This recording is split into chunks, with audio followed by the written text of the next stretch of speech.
they've been. Let's talk about the Yankees, people. All right. The Yankees are still good. Is that fair? Yes. Okay. Maybe. The Yankees are still good, and Yankee fans still feel not that good. Is that fair? Yes. Correct. Should Yankee fans feel better? That's my opening question to you guys. Should you guys feel better than you do right now? Yes. No. No. Okay. No, and I'll tell you. I'll tell you why. Do you want to know what the number one move that the Yankees made this offseason was? Mm-hmm. It was Randy Levine bribing the mayor to lift the vaccine mandate so that Aaron Judge and Anthony Rizzo can play. That was their number one move of the offseason. Okay, that was the top move. That of everything that they've done, that's going to bring the most wins and most amount of war to the lineup. Is Randy Levine bribing the mayor, and that's it. I want to preface this by saying that I feel shitty about the whole season, but if I look at it on paper, everything seems to be on paper going right for the Yankees. Like I know you don't want to put a lot of stock into spring training. All the guys that you want to have a good spring training had a great spring training. Literally every one of them. And then you have players like in in your rotation depth, that like David Garcia and Clark Schmidt, who looked awesome, who people were down on, and that's what you want to see with the injuries that the Yankees will have. Yankees are famous for their injuries. Also, they seem to be doing not what everyone anticipated about like moving people around. Like I know they say they're going to move people around like we all want, like have people play positionless baseball, but they never end up doing it. It looks like you're going to get Judge in center some days. It looks like you're going to get Stanton playing the field a good amount. It looks like you're going to get Glaber playing shortstop, which honestly, I want that. I don't want him to play it 100%, but I want him to get in at shortstop because it removes the logjam for DJ LeMahieu. Everyone's playing well on paper, but I still feel horrible because the Yankees slapped their fans in the face this entire offseason. So if you take that out, Josh Donaldson has been awesome this entire spring training, and Falefa has been really good too. Higashioka, who is now our starting catcher, has been the home run leader in spring training. Like everything has gone well. I get it. It's spring training, but if you have to look to something to point towards the season, you look at that and what they've been doing recently. So I do think we should feel better, but I don't. I just straight up don't, because I feel from the Aaron Boone re-signing on, this offseason has been a giant FU to the entire fan base. So that's not going to go away until they start winning. And they better start winning right away instead of the past couple of years where they get themselves into a deficit, because if they do that, we know that they do not dig themselves out. Additionally, one other thing that I want to mention is that the Yankees played a lot better once they made those trades at the deadline for Rizzo and Gallo. Gallo didn't hit well. I think he bat like 190 or something like that when he was with the Yankees, but that presence helped out Stanton significantly. Judge was having a great year regardless, but it helped out Stanton significantly. You put some lefties in the lineup. Hicks looks good. He's a switch hitter. So you have essentially 3 lefties in the lineup. Things are doing well, and maybe Cashman is playing chess while we're all playing checkers. I won't admit that until they start winning, but it does look good on paper that everything that they did seems to be working out so far. But it doesn't mean anything until the game starts. Yeah, a bunch of really great points, by the way, Alec. Yeah, 100%. Great job there. But I think Andrew, before you go, yeah, go ahead. I just want to say, Alec just brought 2 things to mind that we didn't bring up in the Mets section of this podcast that should have been brought up earlier, because we always do it on this episode. And it's one, the idea of going to the back of your baseball card, right? And going back to who you are and what you've been for your whole career. And the other one, I just forgot off the top of my head. What did you just say before? Say it. Say all the things you just said, Alec. I said a lot of stuff. I kind of blacked out a little bit. Chess, playing checkers. There was one other thing that I really want to say. With Cashman playing chess, that's another good thing. He always has been kind of doing that, right? Like he always has been doing things that the fans don't like, and it kind of works out. But the Joey Gallo thing is huge. He's been so much better in his career, especially the past 2-3 seasons, than he was for the Yankees last year. And you'll have a horrible taste in your mouth about Joey Gallo. Because of that, there's a really awesome chance that he dominates, demolishes Yankee Stadium. Is that fair to say? Right? Yeah, Like, and the thing is, like, Gallo hit like I think he hit like 170 OBP though. as a 170 as a Yankee, but he's like a 200 hitter. So you're talking like he's missing like 8 hits between the 60 games that he played or whatever. So it's like that's not like the biggest deal in the world. The biggest deal was like the lack of power, I guess he showed. But again, I don't think anyone is going into the season think that Joey Gallo is not going to hit at least 30 home runs. And again, as Alec masterfully brought up there before, just his presence there, just those him and Rizzo's presence makes pitchers pitch to Stanton and Judge differently. And, they don't have, 5 righties in a row where you can just bring in an Ottavino type or a hard throwing righty to just get guys out. Like, you have to pick and choose your battles. And Stanton and Judge will make you pay if you make those mistakes now.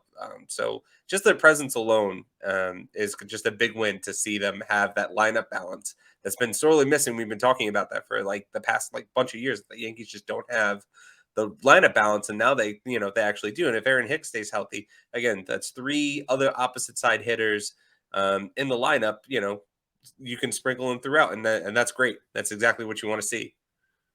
And also one other thing to mention is like they have good depth now. Like I know I touched on it before, but I remember last offseason we were talking about how the Mets had great depth, and obviously then now they have substantially better depth. But we have a really, really good bench unit right now. We don't have the corpse of Brett Gardner out there anymore, right? As our 4th outfielder, who's really our starting outfielder. You have your whole team is kind of a mix between bench and starters, right? If you're going to be putting all these people all over the field. So that if Boone can do that, which I don't anticipate him doing it well, but he has shown so far in spring training that he's going to do that. If you can go against the binder a little bit and put someone who's a little worse in defense, because you now have Anthony Rizzo out there, who's a Gold Glove, first baseman, and can make up for a bad Gleyber Torres, a throw or something like that. It makes the team a lot better if you can now plug and play people and rotate that DH spot instead of just having Stanton plug it up. And then also Stanton playing the field has shown that he is a better player offensively when he plays the field. That's going to be the key to the Yankees' success this year. And if they could do that, which I think they have been so far, their pitching is great. They have a top 10, arguably top 5 rotation in baseball. They have an awesome bullpen, as they always do. You never worry about the bullpen with the Yankees.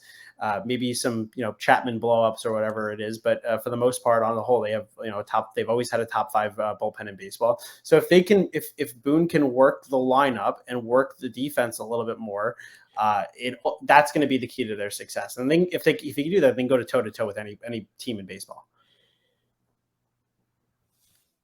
so let's talk about it. Let's talk about the pitching. That staff that you just deemed as a top 5, top 10, perhaps, pitching rotation, obviously led by Garrett Cole. We know this.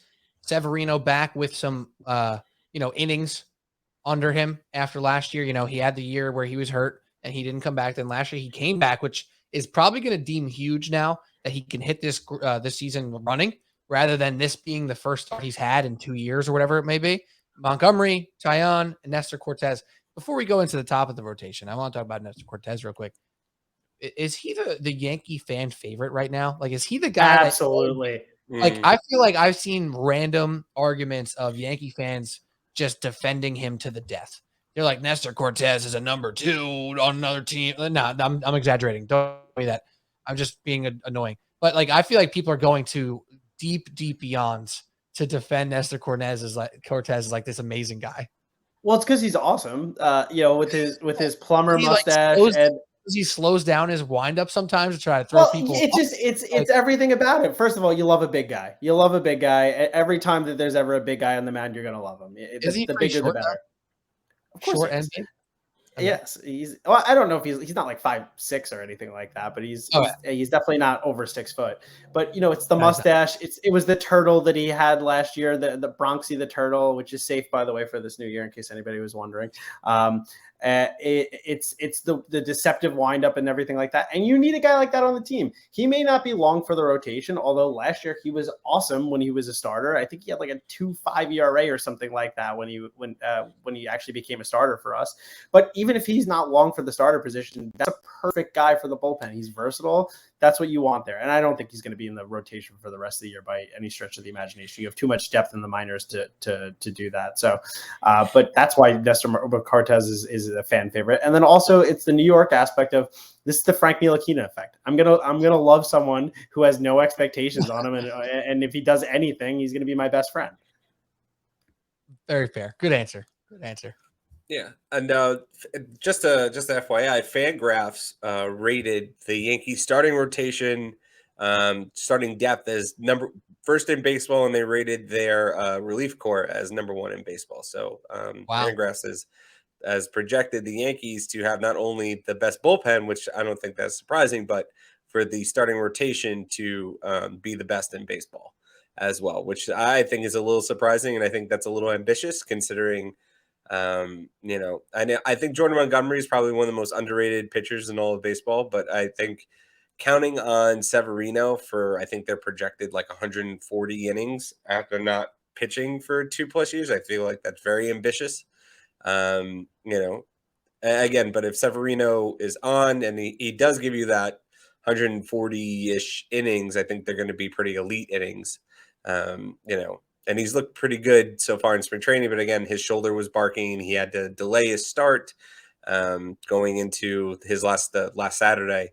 So you have to kind of be a little bit worried about where he is health-wise. And I would have loved the Yankees to go out and go get Sean Manaea and beat that package that the Padres get out there. So maybe, Frankie Montas is still out there. And there's plenty of other bad teams that have, decent starting pitching that the Yankees can probably pick off. But again, I really would like them to maybe get another starter to like a solidified number 2 you can definitely count on for a little bit more high leverage innings than what Severino's projected to give them at the moment. Yeah, but we have to give them the same conversation that we had about the Mets, right? Because you also have Jameson Taillon, who was in the second half, I think statistically was the best pitcher in baseball for like the last 2 or 3 months of the season. Once he figured it out, that guy was on. So you have Garrett Cole, who is a top 2 pitcher in baseball for sure, right? Currently at the moment, especially with DeGrom out, he might be the best pitcher in baseball. Then you have Severino, who has Cy Young stuff. We don't know what he really looks like, but he looked good when he came back last year, and he's got extra time and he's looked good in spring training. Then you have Jameson Taillon, who's your 3. I believe that was officially announced that he was 3. It might be Montgomery, but Taillon was awesome for the last 2-3 months of the season. And then you have Montgomery, who is arguably the best for pitcher in the AL. He's awesome, and he's not going to dazzle you, but he's going to get the job done, and he's going to eat innings for you. He always has. And then that's why you can live with Nestor Cortez, who is not really someone you can live with. He'd be like a 3 starter, even a 2 starter on some teams. Not saying he is a 2 or 3 starter, but on some teams he would be. If you look at like the A's or the Pirates or something like that right now. So, and then, like I said before, you have so much depth in the minors right now with guys that look like they're on the come up, and you don't really have to worry about them. They don't make the top rookie list anymore because they're not eligible, like a Davey or Clark Schmidt. Although I think he's still eligible for rookie, but you're going to be fine. And then they still have plenty of pieces in the minors that they can trade for a very saturated pitching market in the. For this deadline this year, there's it's like a record high for pitchers on like 1 and 2 year deals out there that are expiring contracts or next year. So I'm not worried about their pitching whatsoever, which is crazy to say as a Yankee fan, because every year I'm worried about their rotation. I've literally never said this about the Yankees before. And that's why I started off this conversation by saying, are the Yankees good? Like, are they fine? I think we're fine. I think they're fine. And I didn't say this when we started off the conversation. They are at 91.5 on the over-under, which we did discuss last time we were all together. Or maybe I discussed it when I was working at the Fan last time. I think that's what it was. The Yankees over-under is always going to be a tad inflated because of how heavy people will bet the over. So Vegas has to protect themselves a little bit. They just missed the over last year. They were just slightly under. And that probably happens a lot in the Yankees history. They are at 91.5. Seems about right. They're plus 200 to win the division behind Toronto, who's plus 165. That's according to DraftKings as of right now. Went Tuesday night. So that feels pretty good. 91.5 plus 200. Actually, some value there to get the Yankees to win division. Rays plus 330. Red Sox plus 550. Orioles plus 51 million. Just kidding. It's only 15,000. It might as well be. It might as well be. So the pitching staff actually good for the Yankees right now. Feels really good. They made the trade. They had like a bunch of lefties. They went from having they always had lefties. They went from having now like 4 or 5 lefties in the bullpen now to just last when they traded for Castro, who's a guy with great stuff there. The one question I do have, which was to the ire of some Yankee fans, is this opening day roster situation here, where everybody's getting 2 extra roster spots for arm help really going into the opening of the season. And the Yankees decided, 2 extra spots for pitchers. We'll take 3 extra pitchers on the roster. We don't need LeCastro to be a backup center fielder. We need 16 pitchers, baby. Did that annoy you guys at all, or is that just whatever? I think it's fine. I think that it seriously leaves the opening for Brett Gardner to come back. Because if LeCastro was really your backup center fielder or outfielder, then I feel like he would be on the roster.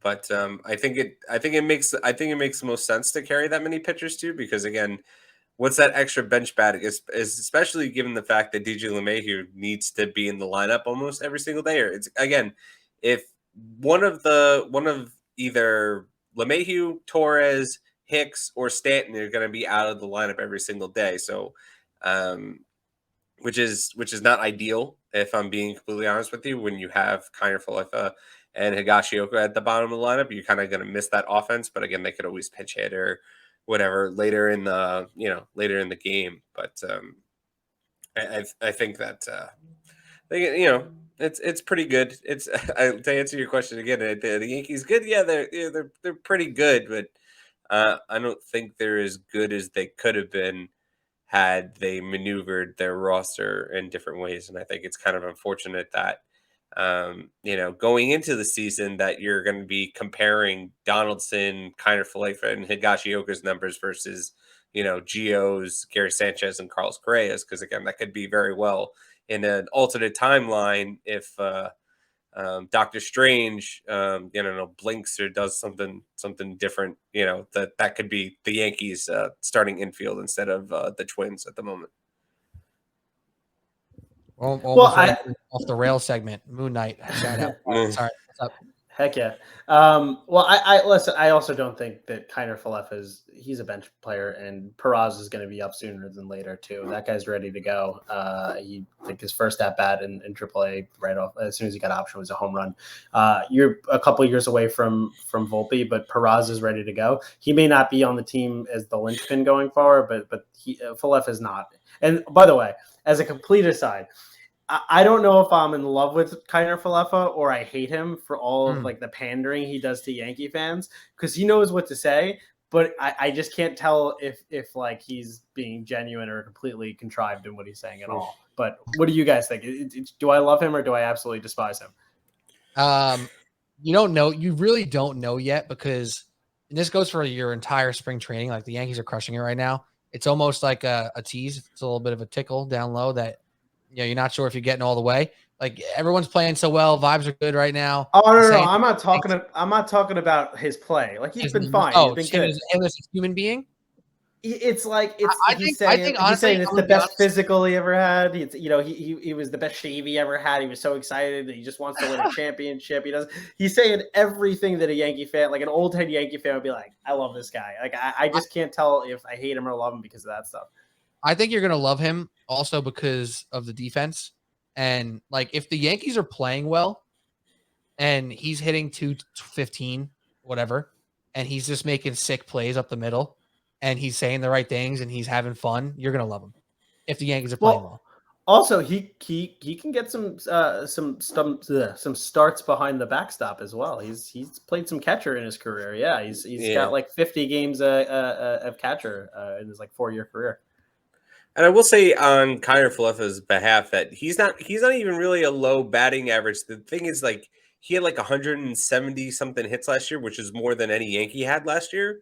He just doesn't hit with any type of power, or he doesn't really get on base. So his slash line is he's just really like a slap hitter that doesn't strike out a lot. It makes contact, which again, the Yankees wanted to cut down on strikeouts. You know, I guess that accomplishes that somewhat. And, you know, his defense is probably on par with what they were getting from Gio, if maybe not a little bit better. So there's certain things that he brings to the table that, you know, can be a net positive.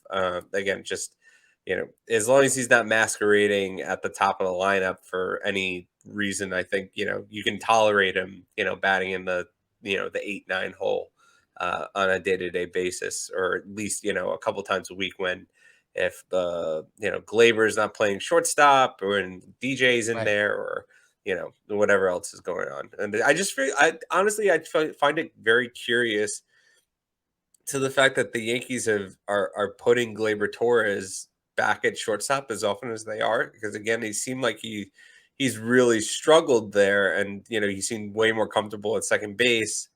And you could see when they made that switch over, he instantly started hitting better. It felt like the defense kind of got to his head, and it kind of brought him down at the plate a little bit too. So I'm very surprised that, you know, they're kind of just going back to him after pulling the plug on him so quickly, and them trying to get you know, another shortstop at the deadline last year, and them looking at, you know, the shortstop options that they got you know, this offseason.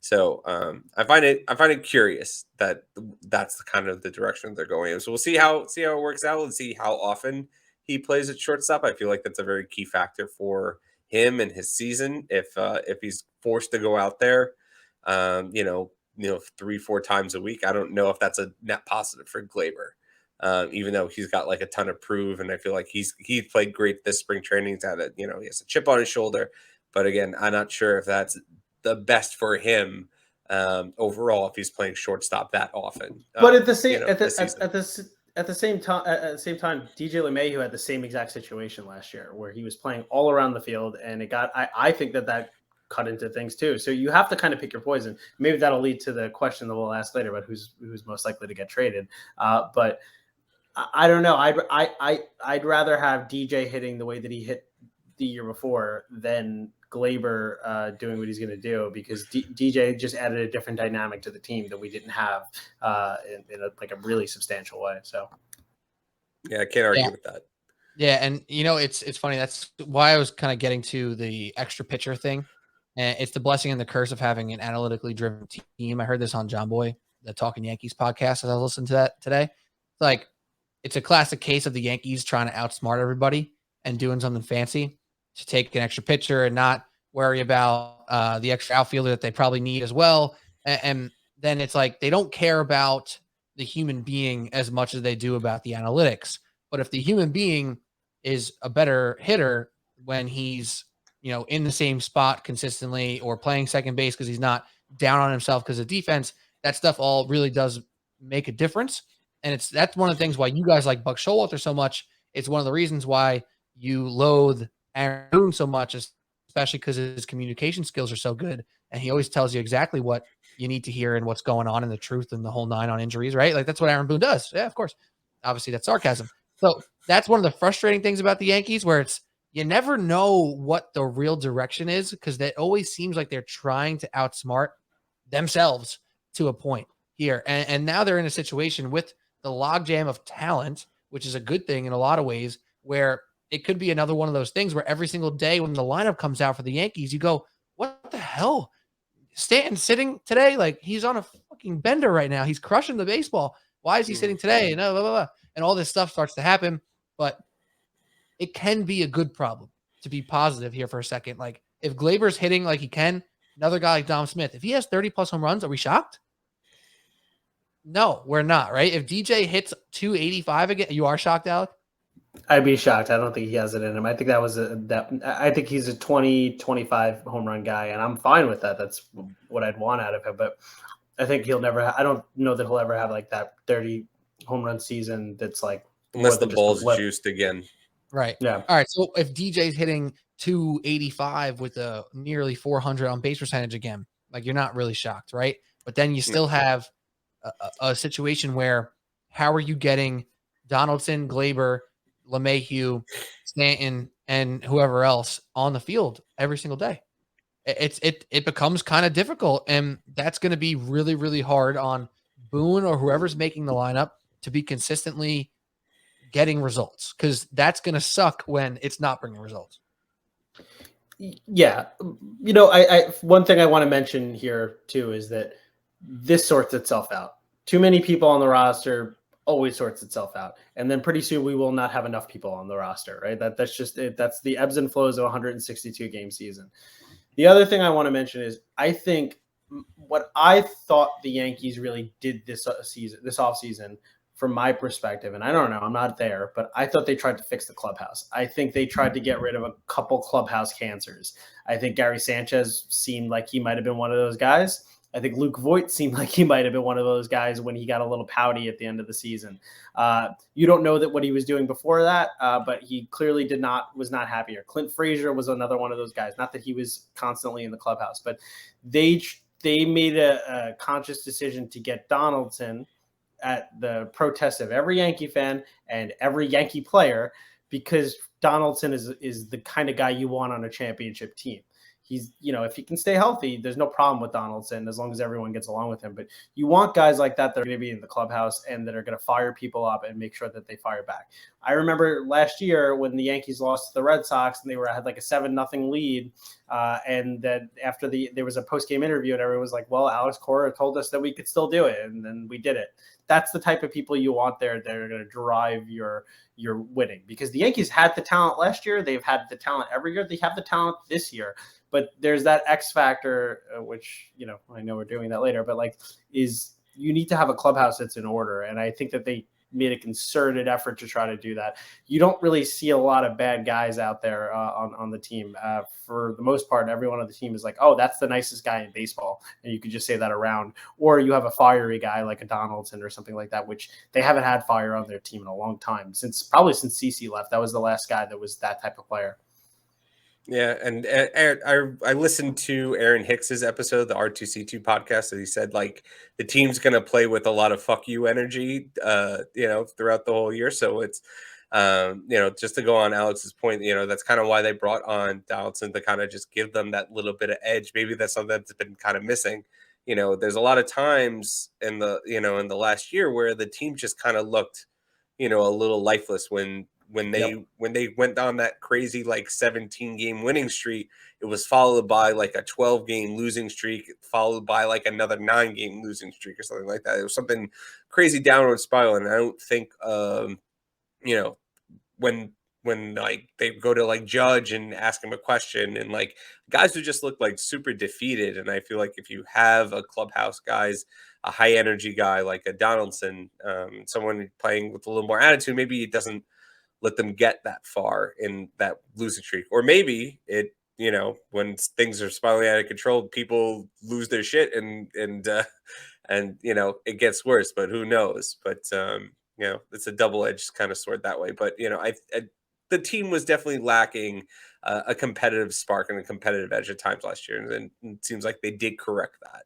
So, and they got rid of some guys that clearly the coaching staff was, frustrated with, Gary Sanchez and Luke Voigt and Clint Frazier, guys who just didn't mesh well with Boone and didn't mesh well with, maybe some of the other guys, as kind of CeCe's alluded to in the past. So I guess all you can do is just cross your fingers and hope it works out, because again, at the end of the day, Yankee fans are going to be looking at Donaldson and Kiner Falefa and Higgy versus Gary, Gio, and Correa, and making that comparison, and hopefully that the Yankees, wins that trade at the end of the day, because once the Twins signed Correa and the Yankees were the team to make the move for them to clear that cash to get him, that made it look 100 times worse. So, Right. at the end of the day, you can only hope that Cashman knew what he was doing with that X factor and that edge player in Donaldson, and hopefully it's a net positive for the team. I'd also like to remind myself, and I'm sure a lot of Yankee fans out here, I never wanted Carlos Correa. I don't like Carlos Correa. I don't think most Yankee fans like Carlos Correa. And I think if he came here and he didn't perform right out the gate and Yankees fans got on him like New York fans do, he would have done very poorly. He happens to be a straw man argument, right? It is Carlos Correa was a name that we wanted, and he was signed in a reasonable contract, all things considered. I don't think he would have signed that contract with the Yankees, if I'm being honest. I don't think that makes any sense. I think the only reason you do that is because you don't intend on staying in the Twins organization for very long. But in reality, Carlos Correa was never the guy for us. He was never going to come here. We weren't big on him, and he wouldn't have worked out here.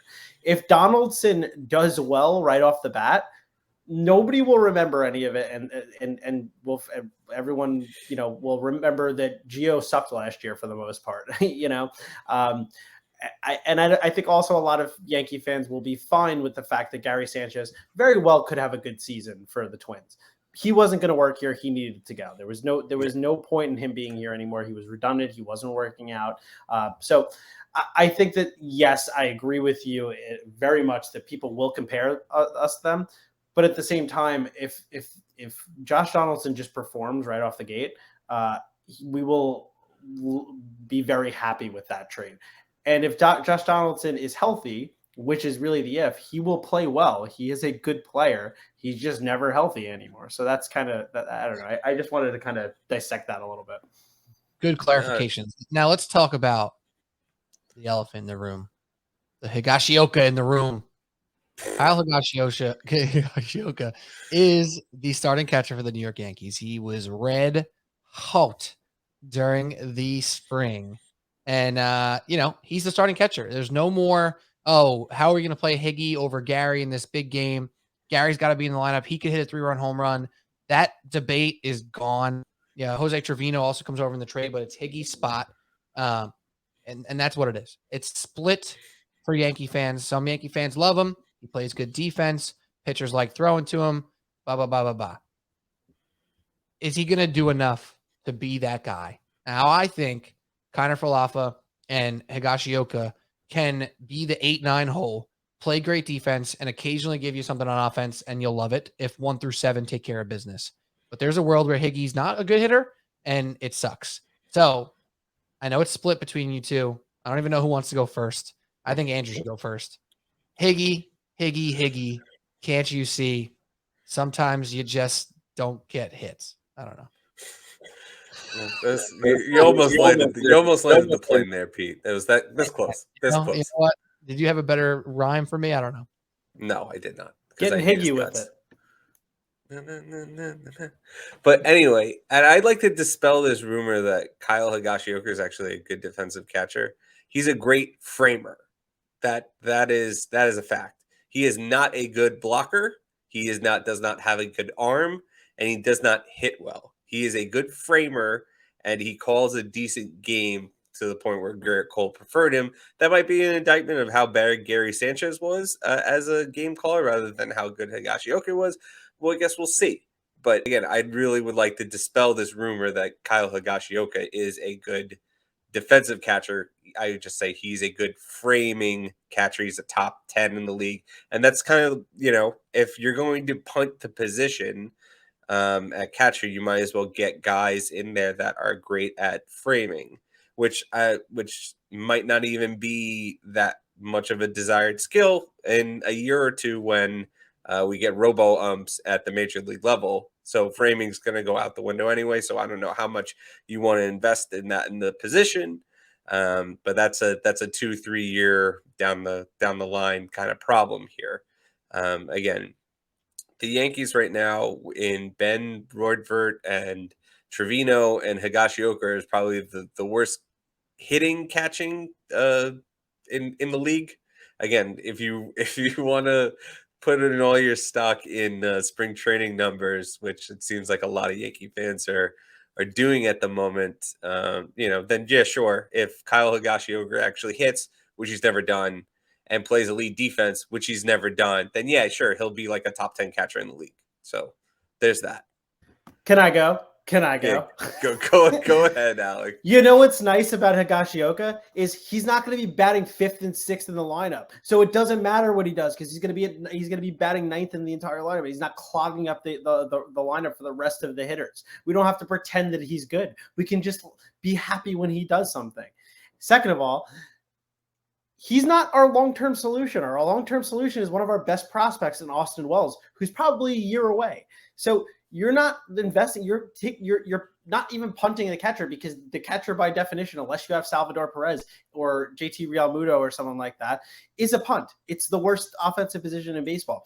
And what you got out of Gary Sanchez the past 2-3 years has been dog shit. He's been so bad. And I refuse to acknowledge that he's so much better at offense that Higashioka can't fill in the gaps for him.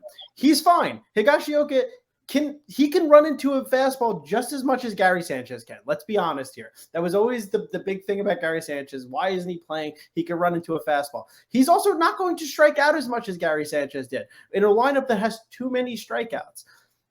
In addition to that, he's not going to be your everyday catcher. They're going to throw a tandem out there when Roedvert, or however you pronounce his name, I'll never figure that one out. Weird that I can pronounce Higashioka, but I can't pronounce his last name. But you'll have a tandem between him and Trevino. I guarantee you Falefa will catch a game or two here and there. It's not that big of a deal. And he's not batting 5th or 6th. That's so huge. That is like the biggest development out of all this, is that we don't have to, because he has a name like Gary Sanchez, pretend that he needs to hit 5th, 6th, or 7th. He is an 8 or 9 hitter, and he knows that, and he will bat there happily. And if he runs, he'll have 15 to 20 home runs this year. And that's what you want out of a catcher. I don't expect my catcher to hit 300, to hit 400 or anything like that. But he's not clogging up the lineup, and that is the biggest thing. That is so exciting to me, that we can have some lineup flexibility, and not have to say, oh, well, he's not batting 5th anymore. Maybe we should put him down to 6th. He's not batting 6th anymore. We're not going to put him down to 7th or anything like that. That's such a huge difference for us and creates so much more flexibility, especially now that we have these lefties in the lineup and the switch hitter and Hicks back. Huge, gigantic, biggest thing in the world. I gotta be honest. I think Alec wins the argument, Andrew, to this point. That's okay. Someone wrong can always find a buddy. So that's fine. I'll accept your ruling. But again, there's a certain level of offense that you even at the catcher position that you need to be able to have. You can't just be a 0 at catcher, okay? And you're talking about a guy again in Kyle Kashioko who has a career 450 plate appearances and a career on base percentage. His career batting line is 183, 234, 358 as a slugging percentage. It's horrendous. And again, he's not a good blocker. He can't throw runners out. And again, I would like you to look at the other catchers in the league. I would like you to look at them. Just look at their names. They're all dog shit. They're all dog shit. Outside of like 3 of them. That's it. They're all Kyle Higashioka. Every one of them. They're not good at offense. It's fine. He's fine, and he's a perfect stopgap for the next 2 years until Austin Wells is ready. Which, by all accounts, that guy's offense is actually a.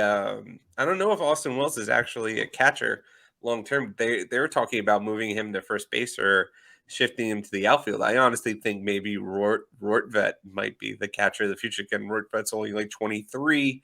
Again, he's an elite framer. He bats lefty. And again, with the Yankees going out and signing getting Trevino, who again is probably the best framer in all of baseball. I think that gives Roedvert the time to develop a little bit more at AAA and maybe get the bat going, and maybe the Yankees can figure out something to unlock with him. But again, my problem is that, again, if Higgy was actually good at throwing runners out and blocking the ball, because he was almost as bad as Gary was when Gary was letting balls go through his legs too. Just no one just wanted to talk about it as much. It's just like, I just wish they would have gotten at least a better stopgap than Higashioka at the moment. But what's out there? What's out there? What's a better stopgap? There's no better catchers out there. I would have liked for them. I would like for them to go get Sean Murphy. I would have liked them to go get Carson Kelly. I would have liked them to go get just somebody that, again, the bar is not so high with Higashioka. I feel I just wanted them to get someone that was clearly a little bit better. But again, he knows the staff and guys like pitching to him. So again, I'm willing to tolerate him, for a little while. But again, when that's what a catcher is, you tolerate the catcher. That's what they do. James Mccann was supposed to be this like nice signing for the Mets. He was trash at hitting, absolute trash. Couldn't hit. Your best catch. If you take Salvador Perez out there, you're talking about Carson Kelly. Carson Kelly bat 240 last year. Like he bat 221 the year before that. He's good. He's a good catcher. He's not a good offensive player. For catchers, he is good. He's better than other catchers, but he's not a good offensive player. You live with it as a catcher. As long as the pitching staff likes pitching to them, which they clearly do, you live with it. And you the decrease in offense that you get for hopefully the upwards trajectory in your pitching staff and them being more comfortable, that's all that matters. That's all that matters. And it'll matter. It will matter less if DJ LeMahieu rebounds, if Gleyber Torres rebounds, if Aaron Hicks stays healthy. And again, the Yankees they were not great offensively last year. And to say that you're banking on, again, and that's my point here, is that, again, if Donaldson and Rizzo and Gallo and Torres and Hicks are all hitting and they're all healthy and they're all on the field, then great. Yeah, fine. You don't need a catcher. But again, I'm not convinced that Donaldson's going to be healthy all year. I'm not convinced that Gleyber Torres is going to bounce back. I'm not convinced that DJ LeMahieu is going to bounce back. I'm not convinced that Aaron Hicks is going to bounce back. And I feel like you need kind of that safety net of at least a competent major league average hitter, and not someone that's so. But was Gary Sanchez that safety net for us? He was not. No, he was at least an average hitter, at least when you compare it to other catchers. But again, I totally get. I don't think Gary Sanchez belonged being on the Yankees this year. I'm fine with him, and I'm saying this as someone who is. But your argument is against. Sorry, Gary. But that's my thing. It's just like, I wish someone who they brought in, not Gary Sanchez, but they brought someone in that was just a little bit more. I was a little more confident in them at the plate than I am with Higashioka and Trevino there. That's all I'm saying. Right. All right. I think we have to move on from this conversation. I think this is a great thing to continue to revisit over the next handful of weeks and months, and I look forward to it greatly. Let's start moving on to our final categories here for the Yankees, so we can finish up this amazing MLB, well, really Mets Yankees preview here. So let's go to X Factor. Well, maybe Higashioka will come back into the conversation. I doubt that he will. Let's remove Stanton, Judge, Garrett Cole from the equation here and go X Factor for the Yankees, a guy they need to perform to hit their potential. Go ahead, Alec. Okay, that's tough because there's a lot of people that are on that borderline. Pick the guy who you think is going to do it. Yeah, no, I'm not going to go who I think, because I genuinely have no idea, but I'm going to go who I hope and I think would make the biggest impact. If Aaron Hicks is good this year, that makes the team very good, because if I can roll him out there every day and have him be a switch hitter, that is invaluable to this specific team. Like, his value on the Yankees compared to any other team would be so gigantic. Actually, there's quite a few very right-handed teams, like the Blue Jays and the White Sox, I think, are super right-handed. But if Aaron Hicks can get going and he can be 90% of who he was, He doesn't have to be a 300 hitter. He doesn't have to hit 30 home runs, but that presence in the lineup is gigantic. If he could just be a player that is worthy of an everyday role again. And if anything past that would be gigantic, because that changes the entire complexion of not just the offense, but also the defense, and being able to cycle people out. And I think he will be a starting caliber player again, because I don't think he has to play the field every day anymore. And I think that's fine. I don't think there's really anybody save for maybe Donaldson who has to play. Well, even you have DJ there, or I guess Rizzo. Rizzo is the only person that would have to play the field every day out there. So my pick's got to be Hicks. There you go. Yeah, and Hicks even said going into like the year, again, referring back to that R2C2 podcast, he said his goal is to be a 30-30 player, which I think is incredibly ambitious. He was kind of my guy, but if I was going to pick a second guy, I think Joey Gallo's got to be it for me. Again, he struggled when he came over here last year, but if he can be that actual middle of the order presence that guys really have to fear, between Judge and Stanton, or if you want to put him, if you want to put Rizzo in the 3-hole and put Gallo at the 5-hole, just being that actual presence where you feel like he can do damage every single time he's at the plate.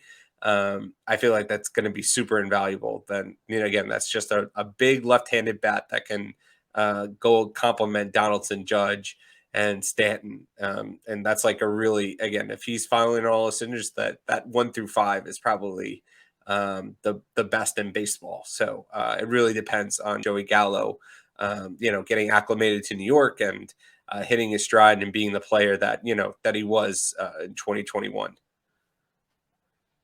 Who's hitting leadoff for the Yankees? Right now, I think if DJ's on the bench, I think they're going to run with Donaldson as the leadoff hitter, which is kind of interesting to me. I would personally put Hicks up there as the leadoff guy, but then again, you're losing that switch hitter a little bit lower down in the order, so it's really give and take there. And again, I think everyone's biggest problem with Aaron Hicks, right? You're breaking up, Pete. Just keep going. It's fine. I think everyone's biggest problem with Aaron Hicks, I feel like the last couple of years, is because the Yankees didn't have that left-handed bat in there, and he was kind of, him and like Didi were like masquerading as like 3 hitters because the Yankees had like no other choice. Aaron Hicks at the bottom of the lineup, I feel like that's such a key guy to have there, and especially as a switch hitter to break up the couple of righties that they have down there too. So Hicks was definitely my number 1 pick, but Gallo was close second behind him. Yeah, Gallo is my pick. I'm gonna stick with it. I don't know if I'm breaking up still. My connection's bad. Gallo is a great fielder as well. Something that's underrated with his game. Like, he could freaking cannon. He's a good player out there in the outfield. Great base runner. Yeah. So is he bad at base running? I can't tell if that's a joke. No. He's great. He's actually a really great base runner. That's something the Yankees missed. He's very athletic.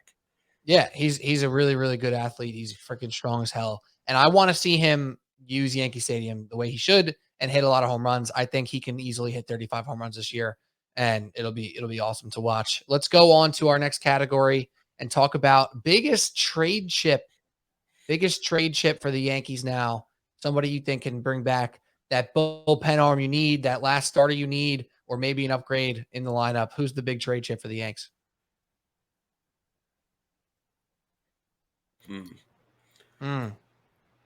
That's I guess trade chip or who's gone. It's take it wherever you want. You know what I mean? It's 12 o'clock. It's now Wednesday morning. Whatever you want.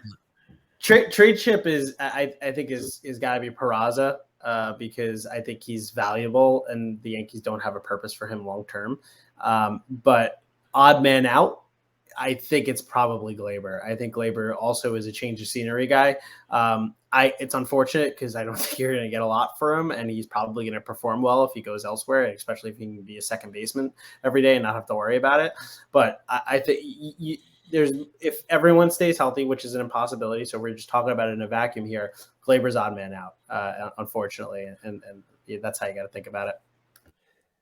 Honestly, mate, like this is gonna sound crazy, but if it's not Glaber, then I think maybe Aroldis Chapman might be someone that could move, and the Yankees won't really miss all that much. Because again, you're talking about a bullpen depth where I think Loizaga is the best pitcher in that bullpen right now, and then you still have Chad Green, Clay Holmes, Litke, Castro, Peralta, which is still those are all great guys. Plus, you know, you can put Clark Schmidt in the pen if you want to pull the plug on him as a starter. So I think if and he's a free agent after this year, Chapman. So this could be, if the Yankees are looking to move payroll or something, and they want to get somebody else in there, and they're not confident in Chapman's ability, because again, they even said that they want to put him in the 8th inning a little bit to try to keep him fresh, because I think his biggest problem was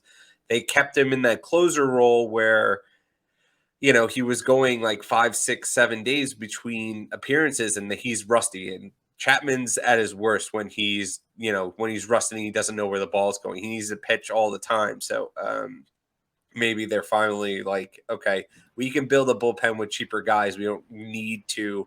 I think the days of having the Britons where you're paying $15 million for, and the Chapmans that you're paying X amount of dollars for, I think those days are kind of done in Yankee land, where they're going to put those resources to somewhere else. So it wouldn't completely shock me if Chapman wasn't on the Yankees at the end of the year.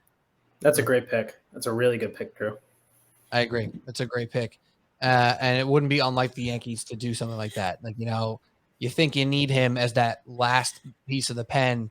In reality, you got guys underneath him who could take up that role, and you can make your team better elsewhere. Trade him to somebody who needs him. He seems like a contract guy too, a contract year kind of guy too. So maybe you get a lot of value for him. Big facts. All right, now it's time. Over under 91.5. The division is plus 200. We all went under for the Mets. How are we feeling on the Yanks? 91.5. I think you got to take the over.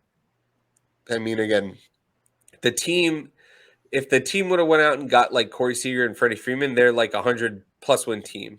But with Josh Allenson and other guys, then I think they're definitely worst case scenario, a low 90s team. So I think that, again, their pitching depth is really great. The bullpen's really great. Again, Fangraphs projects them to be both number 1 in baseball. Plus the lineup, if guys stay healthy, that's an easy over for me. They're definitely a mid 90s win team currently constructed. But they, again, not to say that they couldn't have been better, and not to say that I would have done things a lot differently over the offseason. But again, it's still not the worst place to be at the moment is a mid 90s win team. Yeah, I'm smashing the over on that. I don't think they're winning the division, but I've been looking at the Blue Jays team a lot. They are a very, very similar team to the Yankees, like an incredibly similar team. Everyone's praising that Matt Olson trade, not Matt Olson, Chapman trade, or free agent or whatever it was. I forget what it was. He strikes out a ton. He's he's the same type of player that the Yankees have had problems with over the past couple of years. Their pitching is good. Yankees have better pitching, but not substantially higher. And on paper, the Blue Jays remind me a lot of the Yankees in the fact that they have a lot of really good names that don't really fit well together, because they're all super righty heavy, and that could be super dangerous.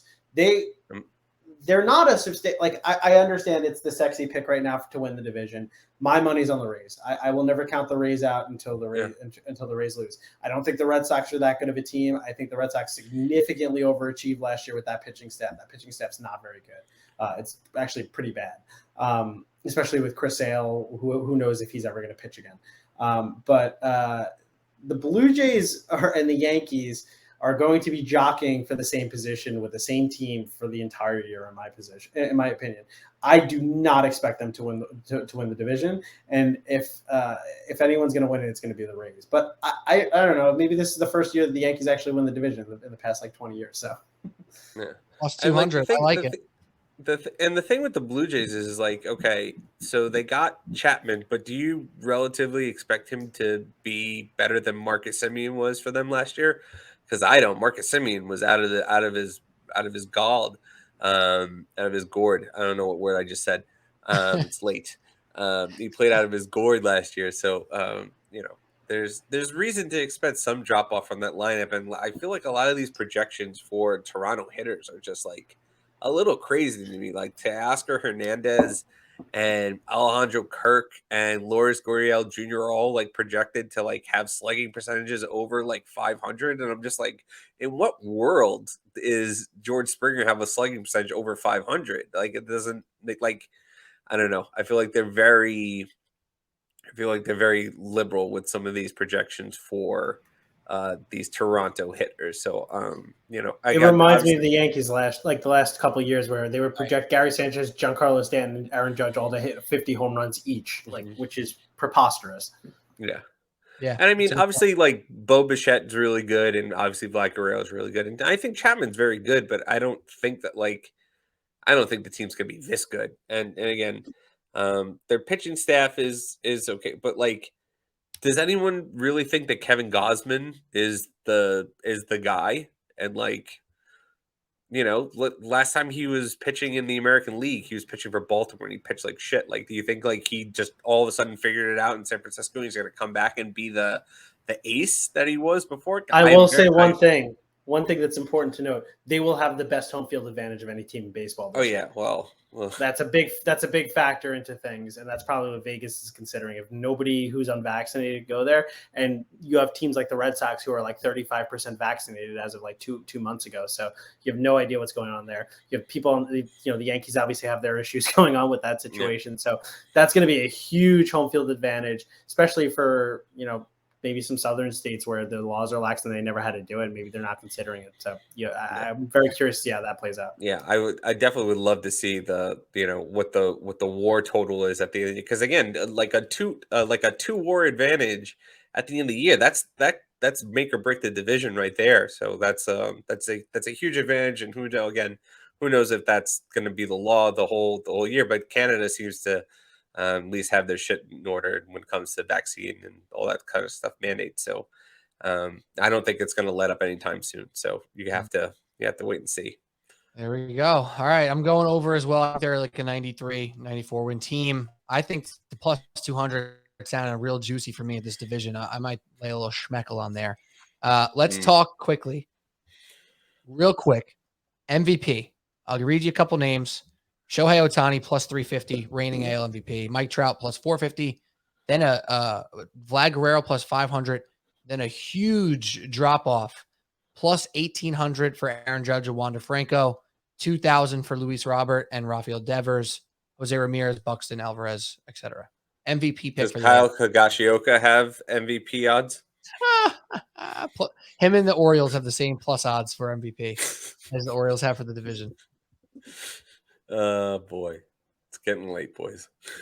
I don't think Ohtani wins it this year. Again, I think he could put up the same numbers. I think they would go elsewhere. I don't think Trout could win it if he's healthy, but he's shown over the past couple of years that he's not super healthy right now. So that's a huge question mark. I think Vladdy's the popular pick right now, and I wouldn't hate that pick at all.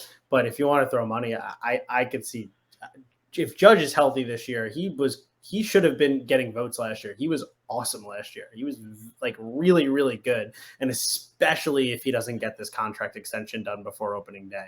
He finished third, didn't he, in MVP voting? He finished third. Did right? he? Yeah, I don't think so. Okay, I could be wrong. I don't think I thought he didn't get any. Oh, never mind. Yeah, maybe you're right. But I could see Judge being a good pick in there too. Who especially he could have the narrative going for him now that he didn't have back when he lost it the first time. Yeah. I'm probably going Ohtani because again, especially with that new rule in for him, where whenever he gets taken out of the game as a pitcher, he doesn't have to leave as their designated hitter. So, giving him that extra, a couple 10, 15 games worth of at bats per year, I think that's pretty big for him. And again, if he proves to stay healthy, again, if he's above average 130 140 innings of, pretty elite baseball, and he's hitting 40 bombs and stealing bags. Like it's a unfair. It's like a cheat code. It's like a created player in the show. It's just I know Alec doesn't like Ohtani all that much because he's spurned the Yankees, but I mean, like this is literally like a once in a generational talent. That's not why I don't think he'll win it. I think it's the LeBron situation where LeBron could arguably win it every year, and he just doesn't because it's the same situation. Yeah, I think get it. the lore is But I still mean, he's there. only won once. It's not like it's not like it's Trout when he was winning like 3 out of 4. Or he's in the conversation. Like I feel like the Ohtani renaissance is just kind of getting started in my opinion. It's all about the narrative, but at the end of the year, it's always about the narrative. So we'll just see how it plays out. More long shot. Shout out to my boy Frank. Kyle Tucker plus 3,000. He was pretty good. He was pretty good with the Astros. Yeah. All right. NL MVP Juan Soto, huge favorite, plus 280. Acuna plus 700. Betts 900. Harper 900 to repeat. Freddie Freeman, Trey Turner, Tatis, Olsen, etc. Soto plus 280 on a shit team. Nationals are gonna be bad. Yeah, he's not going to be, though. Yeah, dude, he's true. He's so good. He's so good. How many times has Trout went on a garbage team? Yeah, true. Very true. If it's not Soto and I have to pick someone else, I think I'm going to go with Trey Turner. Again, he's a free agent at the end of the day. He's a dynamic player, stolen bases, hits for power. Again, playing in a premier market for a great team. I think obviously his star, he might get drowned out a little bit by Freeman and Betts and Turner and all the other Will Smith, even all those other fantastic players that they're playing for the Dodgers. So, yeah. All right. Yeah, I had the slap for Will Smith real quick. Long shots. I mean, Lindor and Alonso plus 2,800 is to shout them out as the Mets on the board here. Any other long shot? Maybe, I don't know. Not looking that hot over here on the NL. I mean, it's not a long shot, but I mean, if Harper has another year like that, I know I just said that, I wouldn't bet him, but he had an awesome year last year, and he fits right. He got more protection in that lineup in the offseason with Schwarber and Castellanos. Castellanos, I'm telling you that's a scary offense in Philly. And Joe Girardi is. I know he hasn't had the most success in Philly, but he's a great manager. What about any of the Brewers pitchers? Any of them have MVP odds like Woodruff or any of those guys? Because I feel like the Brewers pitchers they're always like really, really good. And if there's no really standout hitter, I feel like Woodruff or one of those other guys could definitely maybe steal an MVP out there. I am not seeing them. I see DeGrom at plus 3,800 and none of the other guys. Okay. Named, so no. All right. And obviously you're not betting on DeGrom, obviously. So I can see Walker Buehler, if you want a real long shot. Walker Buehler is the ace of that staff right now, and that I don't. He might end up. He's winning 20 games. Not sure that matters anymore, but he's going to have a sub-3 ERA at the end of the year, and he's going to be on the best team in baseball most likely. So, all right. Well, we're actually at 2 hours now, so that's pretty freaking good if you ask me. How you guys feeling right now? I need to go to bed. It's time. I'm good, man. Yeah, let's go. I'm sleepy. All right, let's break down the AL West. Let's do it. Oh boy. All right. Well, this was super fun as always. This is one of the best episodes of the year. At Mets full preview, Yankees full preview. I don't know. I haven't decided yet if they're going to be 2 separate videos on YouTube or not. I don't know. If you're listening at this point, you heard us all already, so it doesn't really matter. But cheers to y'all. Thanks for listening so much. Excited for a baseball season to take place. Andrew, Alec, and I are going to be trying to hit up a game. Yankees and Mets. Why the heck not? Get back out there, have some beers out in the bleachers. Maybe, I don't know. Maybe we'll get some real seats. Who knows? That's all we got, though. Subway Sports Talk. Don't forget to subscribe, rate, review on your podcast apps. Subscribe, hit notifications on the YouTube page. But for that, welcome to baseball season, baby. We also have NBA playoffs like in 2 weeks, which is insane. The NFL draft is in like 3 weeks. Sports are hot, just like Kyle Higashioka. That's all we got for Alec, for Andrew. I'm Pete. You Cheers. brought it around. Way to go, Pete. Thanks. Happy baseball.